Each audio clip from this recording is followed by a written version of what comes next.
আজকে কাঁচা কলা দিয়ে কই মাছ রান্না করে নিলাম।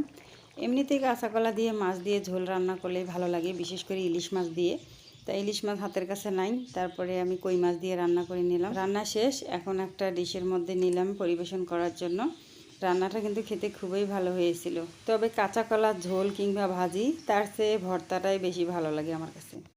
আজকে কাঁচা কলা দিয়ে কই মাছ রান্না করে নিলাম। এমনিতেই কাঁচা কলা দিয়ে মাছ দিয়ে ঝোল রান্না করলেই ভালো লাগে, বিশেষ করে ইলিশ মাছ দিয়ে।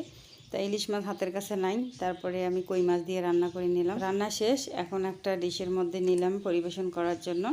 রান্নাটা কিন্তু খেতে খুবই ভালো হয়েছিল। তবে কাঁচা কলার ঝোল কিংবা ভাজি তার চেয়ে ভর্তাটাই বেশি ভালো লাগে আমার কাছে। আজকে কাঁচা কলা দিয়ে কই মাছ রান্না করে নিলাম। এমনিতেই কাঁচা কলা দিয়ে মাছ দিয়ে ঝোল রান্না করলেই ভালো লাগে, বিশেষ করে ইলিশ মাছ দিয়ে।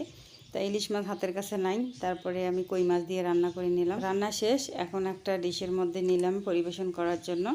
রান্নাটা কিন্তু খেতে খুবই ভালো হয়েছিল। তবে কাঁচা কলার ঝোল কিংবা ভাজি তার চেয়ে ভর্তাটাই বেশি ভালো লাগে আমার কাছে।